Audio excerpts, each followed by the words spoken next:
जय हिंद, जय भारत। चलो दोस्तों, आज शुरू करते हैं। आज का टॉपिक, पिछले हम लोग टॉपिक पढ़ चुके हैं प्रकाश में। पीछे हम लोग पढ़े थे कि प्रकाश का परावर्तन होता क्या है। आज प्रकाश के परावर्तन को पूरा अच्छे से हम लोग देखेंगे और उस पर क्या क्या घटनाएं होती हैं। फिर पढ़ेंगे कि समतल दर्पण पर क्या होता है परावर्तन। फिर उसके बाद गोली दर्पण पर पढ़ेंगे परावर्तन क्या होगा।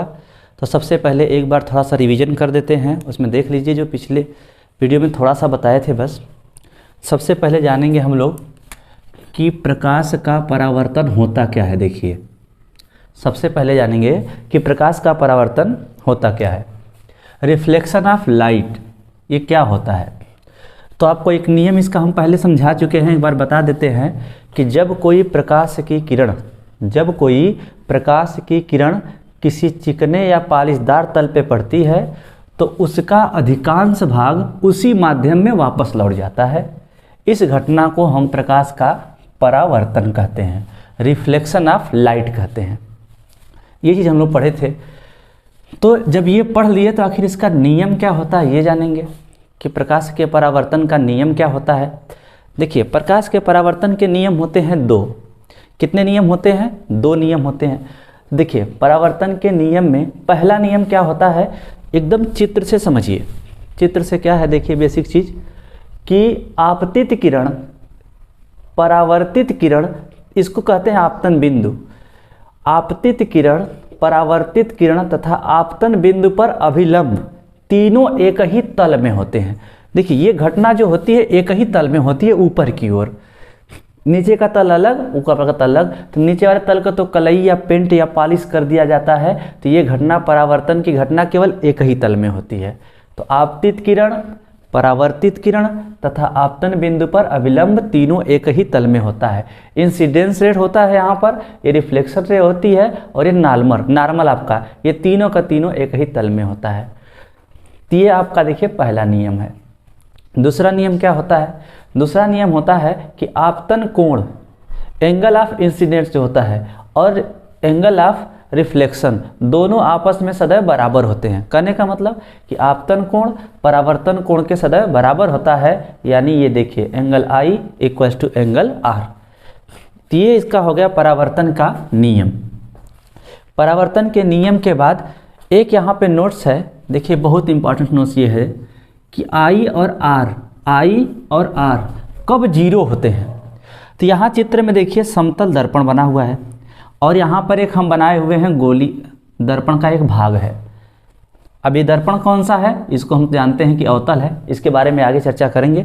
लेकिन यहाँ समझिए, जब किसी दर्पण पर, यहाँ लिखे हैं, जब कोई किरण पृष्ठ पर अभिलंबवत आपतित होती है तो उस समय आपतन कोण और परावर्तन कोण दोनों के मान शून्य होते हैं, यानी जीरो होते हैं। तो देखिए, यहाँ समतल दर्पण पर प्रकाश एकदम अभिलंबवत पड़ रही है, तो इसलिए यहाँ पर आई बराबर भी जीरो है और यहाँ पर आर बराबर भी जीरो है। यहाँ पर भी देखिए, एक प्रकाश की किरण अभिलंबवत पड़ रही है तो यहाँ पर भी आई बराबर जीरो है और आर बराबर जीरो है।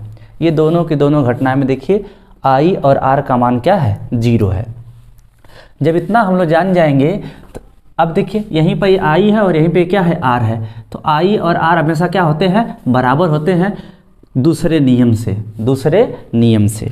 अब आगे देखिए जानेंगे इसमें हम लोग, ये तो है परावर्तन का नियम में जाने कि परावर्तन का नियम क्या होता है, कब आपतन कोण और परावर्तन कोण जीरो होते हैं, ये जान गए। अगला समझिएगा आप ध्यान से। अगला हम लोग का टॉपिक है कि समतल दर्पण से प्रकाश का परावर्तन, reflection of light from plane surface. ये प्लेन सरफेस पे कैसे होता है रिफ्लेक्शन। कांच का ऐसा समतल भाग जिसका एक भाग कलई या पेंट किया गया हो तथा दूसरा भाग आपका परावर्तक तल हो, उसे हम समतल दर्पण कहते हैं। तो यहाँ देखिए, समझिए ध्यान से इसको, ये क्या है, समतल दर्पण पर कैसे परावर्तन होता है। समतल दर्पण पर कैसे परावर्तन होता है। तो इसमें परावर्तन जब होता है तो यहाँ से अनेक सवाल उठते हैं। उसमें से पहला चीज़ कि समतल दर्पण पे प्रतिबिंब बनता कैसा है। तो समतल दर्पण पर देखिए कैसा प्रतिबिंब बनता है। समतल दर्पण पर प्रतिबिंब सदैव आभासी बनता है। कैसा बनता है? वर्चुअल, यानी आभासी बनता है और सीधा बनता है तथा वस्तु के आकार का बनता है। कैसा बनता है? समतल दर्पण द्वारा प्रतिबिंब सदैव आभासी बनता है, सीधा बनता है और वस्तु के आकार का बनता है। जैसे देखिए यहाँ पर चित्र क्या है, यहाँ पर कोई वस्तु रखी गई है AB, यहाँ पर कोई वस्तु रखी गई है AB और उसका प्रतिबिंब देखिए यहाँ पर दर्पण के पीछे बन रहा है, यानी इसी के आकार का। अगर यह AB की लंबाई मान लेते हैं अगर x है तो इसकी भी लंबाई कितनी होगी? x होगी। तो जितना ये आगे बनता है उतना ही यह पीछे बनता है। कैसा बनता है? आभासी बनता है, वस्तु के आकार का बनता है। तो ये हमको बात समझ में आ गई कि समतल दर्पण द्वारा प्रतिबिंब सदैव आभासी बनता है, सीधा बनता है, वस्तु के आकार का बनता है। इसके बाद आता है इसमें दूसरा नोट्स क्या आता है, समझिएगा ध्यान से कि यहाँ पर देखिए इस बात को हम यहाँ समझा रहे हैं। एक समतल दर्पण है यह, एक समतल दर्पण है यह, और समतल दर्पण पर अगर मान लेते हैं कि यहाँ से x दूरी पर एक वस्तु रखी गई है तो उसका प्रतिबिंब उसके पीछे x दूरी पर बनेगा, ये फिक्स है। अब इसमें क्या है, इसमें एक नोट्स है कि यदि वस्तु इस दर्पण की ओर x वेग से चले, कितने वेग से चले? अगर x वेग से चले तो उसका जो प्रतिबिंब इधर से गति करेगा वो, अगर x वेग से चल रहा है जिसका मान है v, अगर यह v वेग से गति करता है तो जो प्रतिबिंब है वह 2v वेग से गति करेगा। क्या बोले हैं? ध्यान समझिएगा। यदि किसी वस्तु का वेग दर्पण की ओर v वेग से गति करता है तो उसका प्रतिबिंब कितने वेग से गति करेगा? 2v वेग से गति करेगा। इसके बाद अगला नोट है, अगर यहाँ से वस्तु x दूरी आगे इधर बढ़ता है तो दर्पण के पीछे जो प्रतिबिंब बनता है वो भी x दूरी आगे बढ़ता है। ये दोनों के दोनों, यह x दूरी तो यह भी x दूरी, दोनों जो वस्तु है यानी ऑब्जेक्ट जो आपका है, जो प्रतिबिंब यानी इमेज है, अगर यह x दूरी बढ़ेगा तो यह भी x दूरी बढ़ेगा। लेकिन इसके बाद का जो है नोट्स वो बहुत इंपॉर्टेंट है, यहाँ समझिएगा ध्यान से कि अब यहाँ पर ये चीज़ है कि अगर वस्तु स्थिर हो, यह वस्तु क्या हो?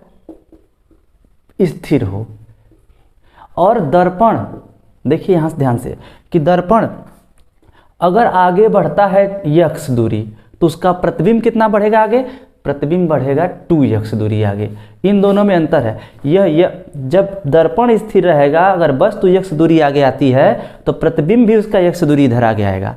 लेकिन अगर वस्तु स्थिर है और दर्पण अगर x दूरी भी स्थापित होगा तो यह फिक्स है कि उसका प्रतिबिंब 2x दूरी भी स्थापित होगा। ये हो गया इसका दूसरा। अब तीसरा क्या है समझिएगा। तीसरा नियम क्या है इसका?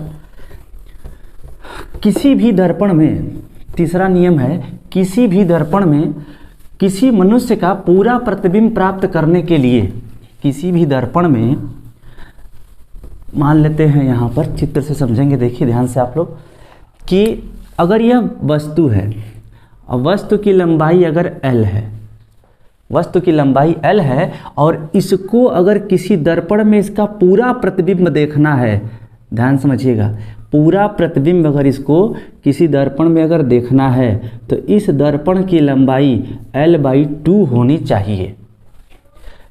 कितनी होनी चाहिए? L/2। इस वस्तु का पूरा प्रतिबिंब देखने के लिए, ये वस्तु आपकी AB है जिसकी लंबाई L है, उसका पूरा प्रतिबिंब देखने के लिए इस दर्पण की लंबाई L/2 होनी चाहिए। ये हो गया आपका तीसरा। चौथा क्या है? चौथा समझिएगा ध्यान से।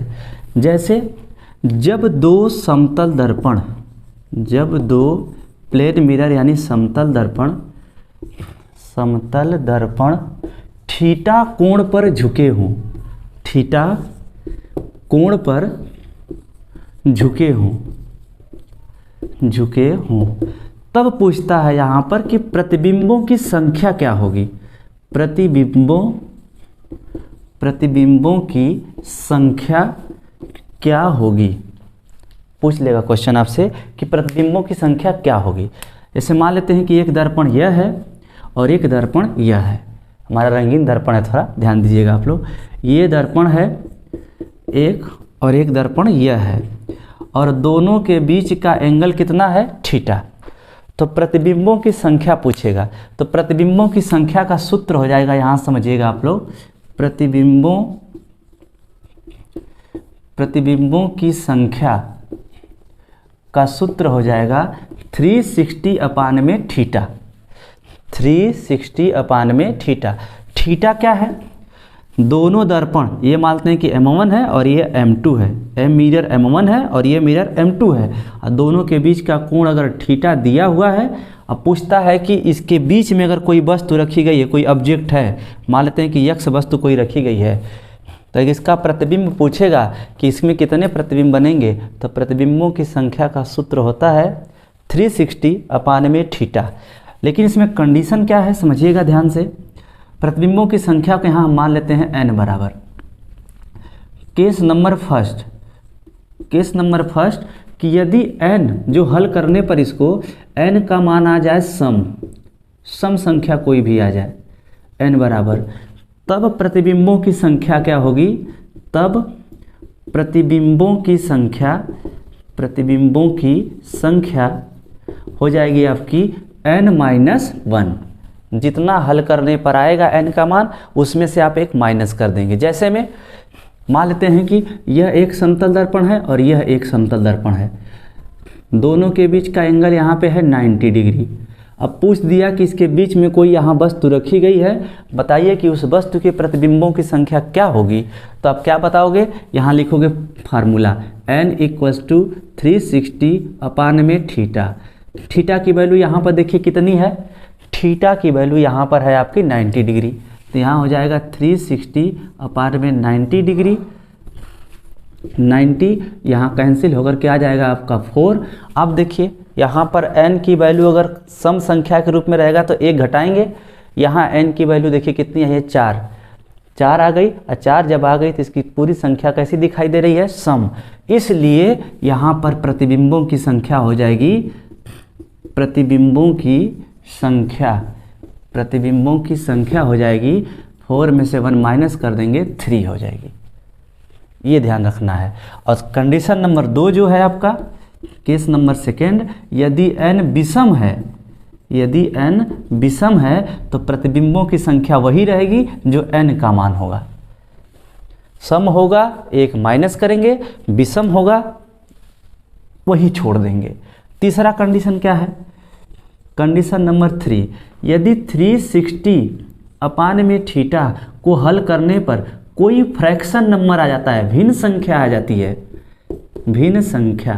आ जाती है, तो इस भिन्न का पूर्ण अंक ही उसके प्रतिबिंबों की संख्या होगी। मान लेते हैं बाई चांस कि इसको हल करने के बाद आ गया 3.6। अब 3.6 तो कोई संख्या काउंट करेंगे नहीं, 3.6 दशमलव पद्धति में चला गया। तो किसी चीज़ को काउंट करने के लिए हमेशा एक पूर्ण रूप में होना चाहिए। जैसे अगर आपसे कोई पूछे कि आपको कितने भाई हैं, तो क्या बताएं आप, 2.5 भाई हैं, कभी ऐसा नहीं होगा। तो आप बताएंगे 2 हैं, 3 हैं, 4 हैं। तो इसी तरह प्रतिबिंबों की संख्या अगर बतानी है तो इसकी पूर्ण संख्या को लेंगे, 3.6 को हम कहेंगे यहाँ पर कि 4 है, 4 ले लेंगे, प्रतिबिंबों की आपकी संख्या हो जाएगी। ये आपका था चौथा या तीसरा रूल था यहाँ से कि प्रतिबिंबों की संख्या पे कैसे सवाल बनता है। 360/θ, सम संख्या रहेगा तो 1 घटा देना है, विषम संख्या रहेगा तो वही संख्या होगी। अगर कोई भिन्नात्मक संख्या आती है तो उस भिन्नात्मक संख्या का पूर्णांक मान यानी पूर्ण संख्या ही उसका प्रतिबिंब की संख्या होगी। अब आगे समझिए एक चीज़ और कि यदि किसी भी प्रतिबिंब को थीटा कोण घुमा दिया जाए, किसी भी दर्पण को अगर थीटा कोण घुमा दिया जाए तो परावर्तित किरण जो है वह दर्पण से 2θ कोण घूम जाएगी। ये इम्पॉर्टेंट नोट है एकदम से। यदि किसी दर्पण को थीटा कोण घुमा दिया जाए, थीटा कोण घुमा दिया जाए तब परावर्तित रिफ्लेक्शन रे आपका जो है परावर्तित किरण 2 थीटा कोण घूम जाती है, 2 थीटा कोण घूम जाती है। थीटा कोण घुमाएंगे तो 2 थीटा कोण घूम जाएगा। समतल दर्पण में बात याद रखना है। और इसका अगला गुण क्या है समतल दर्पण में, समझिएगा ध्यान से। समतल दर्पण में के सामने अगर कोई लेटर रख दिया जाए, अल्फ़ाबेट का कोई लेटर रख दिया जाए, चलिए हम यहाँ पर रख लेते हैं ई को रख लिए, तो इसका ई का यह आपका है लेफ्ट और ये है आपका राइट। समतल दर्पण के सामने किसी लेटर को रख दिए, मान लें हम यहाँ पर ई को नहीं, एक ऐसा बना लिए हैं कि इस टाइप का लेटर कोई रखे हैं, ई नहीं ऐसे कुछ मानते हैं कि हम बनाए हुए हैं इसको, तो इसका लेफ्ट इधर है और राइट इधर है। तो जब इसका प्रतिबिंब जो बनेगा उसके प्रतिबिंब में उसका जो दायां होगा वो बायां हो जाएगा और जो बायां है उसका दायां हो जाएगा, यानी यहाँ हो जाएगा आपका राइट और ये हो जाएगा आपका लेफ्ट।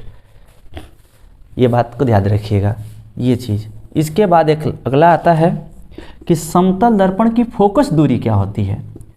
समतल दर्पण की, क्योंकि इस पर कोई प्रकाश की किरण ऐसे डालेंगे तो ये क्या होगी, ऐसे निकल जाएगी, यहाँ डालेंगे ऐसे निकल जाएगी। तो समतल दर्पण की फोकस दूरी होती क्या है, तो आपसे पूछे कोई कि समतल दर्पण की फोकस दूरी क्या होती है, तो हम बताएंगे कि समतल दर्पण की फोकस दूरी अनंत होती है। क्या होती है, समतल दर्पण की फोकस दूरी अनंत होती है। अगला चलिए समझते हैं। जब समतल दर्पण जान जाएंगे हम लोग, तो इसके बाद जानेंगे कि गोलीय दर्पण होता क्या है। समतल दर्पण परावर्तन जान गए हम लोग, तो गोलीय दर्पण में परावर्तन जानेंगे। तो गोलीय दर्पण पे परावर्तन को समझने के लिए गोलीय दर्पण के 2 मुख्य भाग को समझना होगा।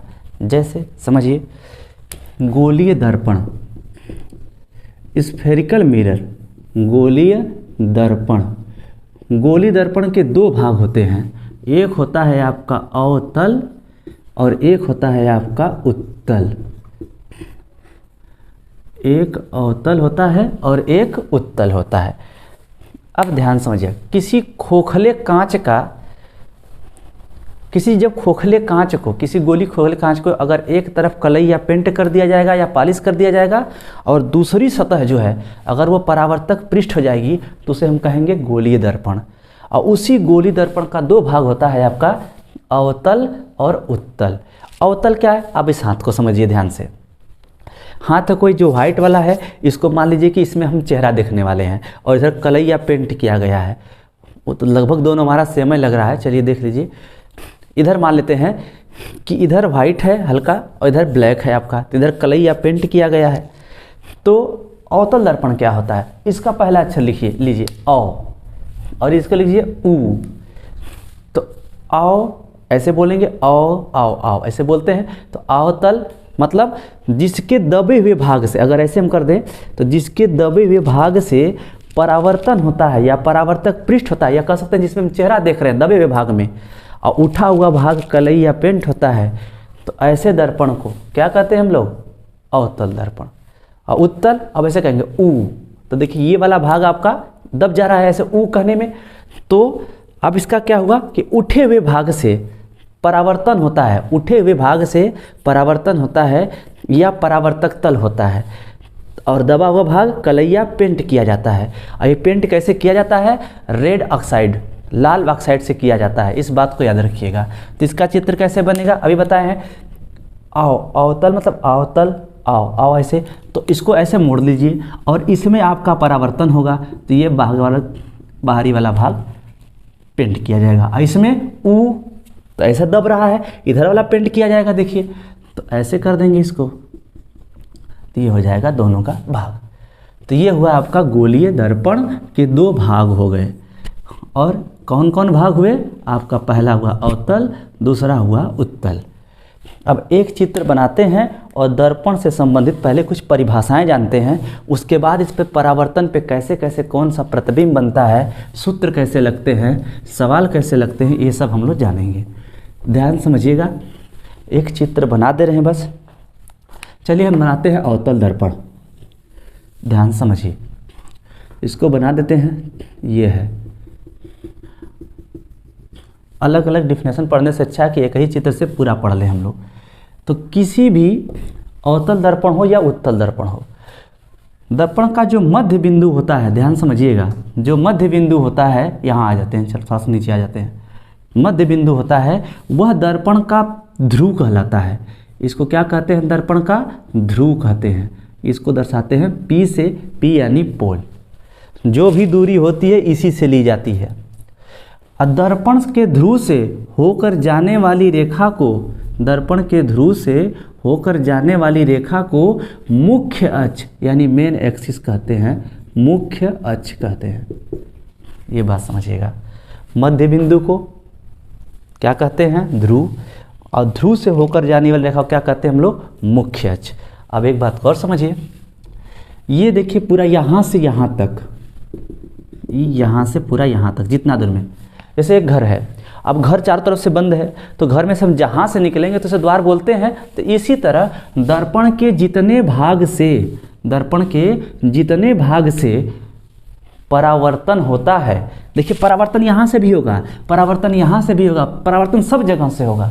तो दर्पण के जितने भाग से परावर्तन होता है उसे हम लोग कहते हैं दर्पण का द्वारक। तो यह M, इसको M मान लेते हैं और यहाँ कर लेते हैं M डैश, तो लिखेंगे M डैश, इसको कहेंगे दर्पण का द्वारक, दर्पण का द्वारक बोलेंगे इसको, ये बात याद रखिएगा, M डैश को।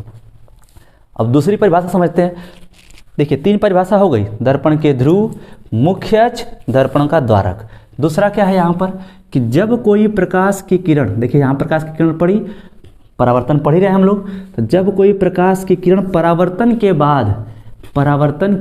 बाद मुख्य अक्ष को जिस बिंदु पे काटती है उसको हम लोग कहते हैं मुख्य फोकस, मेन फोकस बोलते हैं इसको, मुख्य फोकस बोलते हैं, मुख्य फोकस यहाँ हो गया। और मान लेते हैं कि वस्तु यहाँ पर रखी गई थी, यहाँ पर यह वस्तु A है और ये क्या है? B है। अब सुनिए, ये जो गोलीय दर्पण का यही कटा हुआ भाग है ना, तो गोलीय दर्पण, जो पहले गोलीय दर्पण रहा होगा उसका एक केंद्र रहा होगा, तो उस गोलीय दर्पण का केंद्र इस दर्पण के लिए वक्रता केंद्र का काम करता है। तो मान लेते हैं कि यहाँ पर है उसका वक्रता केंद्र, ये तो बहुत ज़्यादा बड़ा बना है, मान लेते हैं उसको, यहाँ है आपका वक्रता केंद्र। और वक्रता केंद्र एक ऐसा बिंदु होता है कि जहाँ पर कोई भी प्रकाश की किरण डालने पर वह उसी पर टकराकर उसी माध्यम में वापस लौट जाती है। ये ध्यान समझिएगा, ऐसे हुआ, यहाँ से टकराकर यहाँ पर चली जाती है। ये हो गया आपका 1 मिनट, थोड़ा सा इसको चित्र से देख लेते हैं, ऐसे कर लेते हैं, ठीक, क्योंकि एक स्थिति होती है उसमें प्रतिबिंब बड़ा नहीं होता है, इसलिए ऐसे बना दिए। यहाँ हो गया आपका मुख्य फोकस F। अब ये वस्तु थी जहाँ पर ये दोनों लाइन एक दूसरे को काटती हैं, वही आपका प्रतिबिंब होता है, यानी इमेज बनता है इस ऑब्जेक्ट का, इस ऑब्जेक्ट का पूरा यह इमेज बनता है। तो ये हो गया A डैश, ये हो गया B डैश। तो देखिए ये प्रतिबिंब हो गया, ये क्या हो गया? उसका वक्रता केंद्र हो गया, यह वस्तु हो गई, ये दर्पण का ध्रुव हो गया, यह मुख्य अक्ष, दर्पण का द्वारक, देखिए यहाँ से यहाँ तक का हुआ, और यह मुख्य। अब इसमें आती है बात दूरी की। तो जो वस्तु है, तो वस्तु से लेकर के ध्रुव के बीच की दूरी को कहते हैं हम लोग वस्तु की दूरी। देखिए ध्यान से, वस्तु की दूरी कहते हैं। प्रतिबिंब से लेकर के ध्रुव के बीच की दूरी कहते हैं प्रतिबिंब की दूरी। तो इसको U से डिनोट करते हैं, इसको V से डिनोट करते हैं। फोकस से ध्रुव के बीच की दूरी कहते हैं हम लोग फोकस दूरी, इसको स्मॉल f से डिनोट करते हैं। और यहाँ C है, तो C वक्रता केंद्र है, तो वक्रता केंद्र से हम जानते हैं कि परिधि के बीच की दूरी त्रिज्या होती है। तो केंद्र से यहाँ तक की दूरी क्या कहलाती है? त्रिज्या। तो ये वक्रता केंद्र है, तो वक्रता केंद्र से कहलाएगा आपका यहाँ पर R। ये हो जाएगा। न्यूमेरिकल लगाते समय बताएंगे कि कौन कैसे प्लस होता है और कौन कैसे माइनस होता है। देखिए इसमें पूरी की पूरी परिभाषा आपकी आ गई, एक एक लाइन का जो भी है, ध्रुव है, मुख्य अक्ष है, द्वारक है, मुख्य फोकस है, वस्तु की दूरी है, प्रतिबिंब की दूरी है, फोकस दूरी है, फोकस क्या होता है, वक्रता केंद्र क्या होता है, ये सब हम लोग जान गए कि क्या क्या कैसे है। तो आज इतना हम लोग जाने कि समतल दर्पण, में कैसे परावर्तन होता है, गोलीय दर्पण में कैसे परावर्तन होता है। अभी गोलीय दर्पण में हम लोग को जानना है कि अब यहाँ देखिए क्या आया है, फोकस दूरी आई है, वस्तु की दूरी आई है, प्रतिबिंब की दूरी आई है। तो यहाँ पर दोनों दर्पण के लिए हम लोग पढ़ेंगे कि चाहे उत्तल दर्पण हो चाहे अवतल दर्पण हो, सबके लिए फोकस दूरी का सूत्र पढ़ेंगे। तो ध्यान दीजिए, अब यहाँ पर इसको हम मिटा देते हैं, फिर से आगे से चलते हैं, पढ़ते हैं सबके लिए। स्टार्टिंग में अभी बताए हैं आपको कि समतल दर्पण की जो फोकस दूरी होती है वो अनंत होती है। समतल दर्पण की फोकस दूरी अनंत होती है, तो हम लोगों को पता चल गया कि समतल दर्पण की फोकस दूरी अनंत होती है। लेकिन अब बात यहाँ पे आ गई कि अवतल दर्पण और उत्तल दर्पण दोनों के लिए फोकस दूरी का सूत्र होता क्या है। सूत्र एक होता है, न्यूमेरिकल लगाने समय जो मार्क सिग्निफिकेशन चिन्ह परिपाटी जो होता है उसके आधार पर कैसे प्लस होता है, कौन कैसे माइनस होता है, इस बात को समझिएगा। दोनों के लिए चाहे अवतल दर्पण हो चाहे उत्तल दर्पण हो, दोनों के लिए फार्मूला बस देखिए एक ही होता है, 1/f 1/v 1 प्लस यहाँ से हो जाएगा 1/u। ये दोनों के लिए, ये दोनों के लिए सूत्र है। लेकिन कब किसके लिए प्लस होगा, कब किसके लिए माइनस होगा, ये हम लोग देखेंगे। तो अगर यह अवतल दर्पण है, अवतल दर्पण है, अवतल दर्पण, और इधर बना लेते हैं हम लोग उत्तल दर्पण, उत्तल दर्पण, ये ध्यान रखिएगा, अवतल दर्पण और उत्तल दर्पण। अब थोड़ा सा न्यूमेरिकल की दृष्टि से बता रहे, ध्यान समझिएगा कि अवतल दर्पण में दो तरह का प्रतिबिंब बनता है, एक बनता है रियल और एक बनता है आपका वर्चुअल, मतलब एक वास्तविक और एक आभासी। वास्तविक और आभासी बनता है, कैसे बनता है ध्यान समझिए। तो आभासी के लिए तो यहाँ पे हम दो कॉलम बनाते हैं, यहाँ पे लिखते हैं हम वास्तविक, रियल के लिए, वास्तविक के लिए क्या क्या घटनाएं होती हैं वास्तविक, और यहाँ बना देते हैं हम आभासी।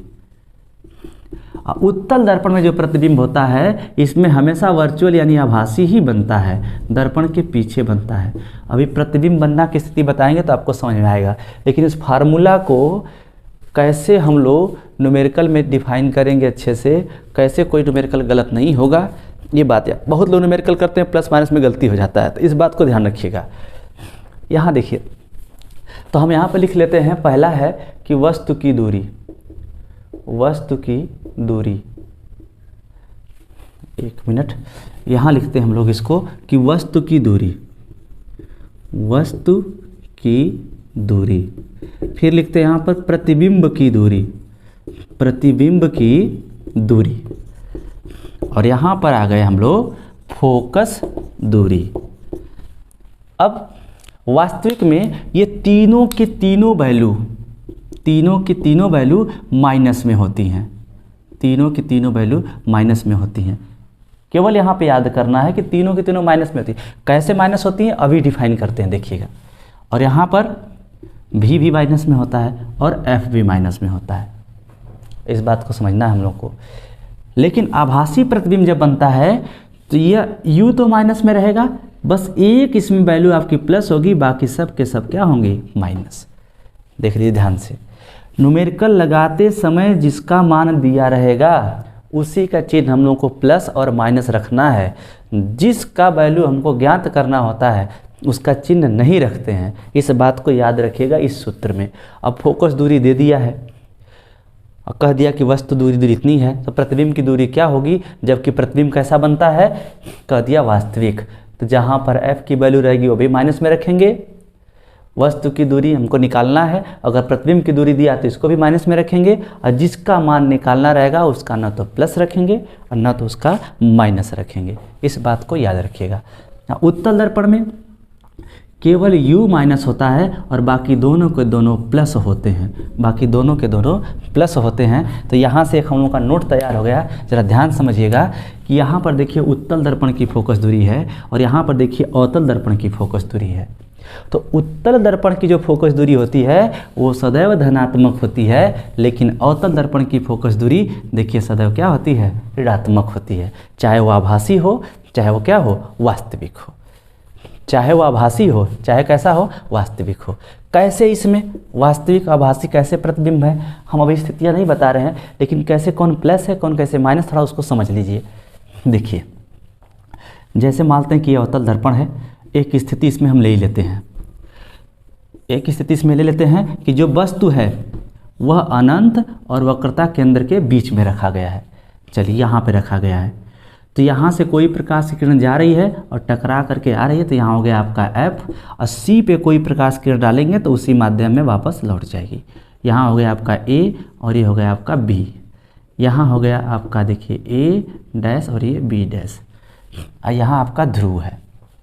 अब चिन्ह परिपाटी में देखिए क्या है कि हम जानते हैं बीच में इधर आएंगे तो पूरा का पूरा मान माइनस, उधर जाएंगे तो पूरा का पूरा मान प्लस, और ऊपर जाएंगे तो वैल्यू आपकी जाएगी प्लस, और नीचे आएंगे तो आपकी वैल्यू हो जाएगी माइनस। तो यहाँ पर इस ध्रुव के हम इधर आएंगे, जो जो दूरी होगी सबके सब माइनस होगी। और ज़रा देखिएगा दर्पण के सामने जो प्रतिबिंब बनता है, दर्पण के सामने जो प्रतिबिंब बनता है वो सदैव वास्तविक होता है, और दर्पण के पीछे जो प्रतिबिंब बनता है वो सदैव आभासी होता है। तो यहाँ पर जो प्रतिबिंब बना हुआ है वो दर्पण के आगे बना हुआ है। तो यहाँ से देखिए क्या है, वस्तु की दूरी ये वाली यहाँ से यहाँ तक की, इस पॉइंट से इधर है, चिन्ह परिपाटी में आइए तो माइनस होगा ही। यहाँ प्रतिबिंब बना है तो यहाँ से लेकर के यहाँ तक की दूरी क्या होगी, V माइनस, तो देखिए यहाँ पर V माइनस है। अब फोकस देखिए यहाँ पर बन रहा है तो फोकस दूरी भी क्या होगी, माइनस। इसी तरह दूसरी स्थिति इसमें जो बनती है, यानी यहाँ पर एक हमको स्थिति पता भी चल गई कि जब वस्तु अनंत और वक्रता केंद्र के बीच में रखी हो तो उसका प्रतिबिंब वक्रता केंद्र और फोकस के बीच में बनता है, वस्तु से छोटा बनता है, उल्टा बनता है, वास्तविक बनता है।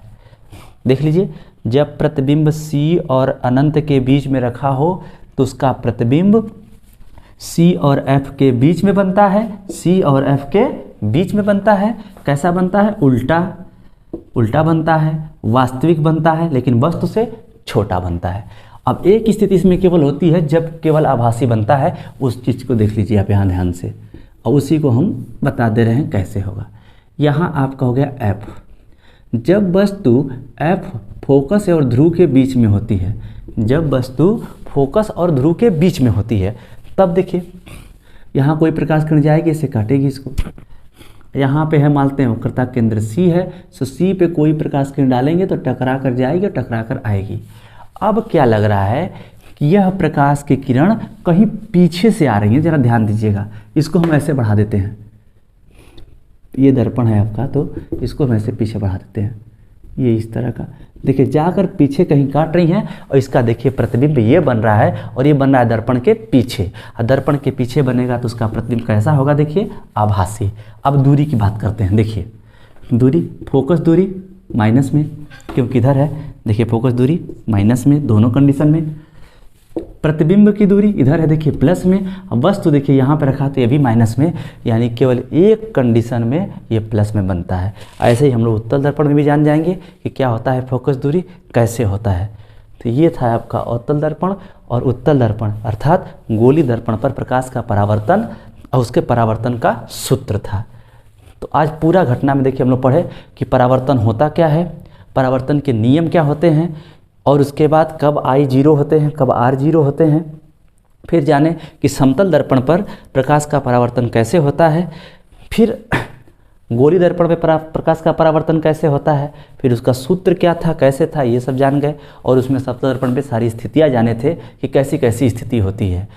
तो बस आज के लिए इतना ही, बाकी आगे चीज़ हम लोग देखेंगे कि आवर्धन क्या होता है, फोकस दूरी वक्रता त्रिज्या में संबंध क्या होता है, किस पे से कैसे सवाल लगते हैं, फिर शुरू करेंगे इसके बाद अपवर्तन। जय हिंद, जय भारत।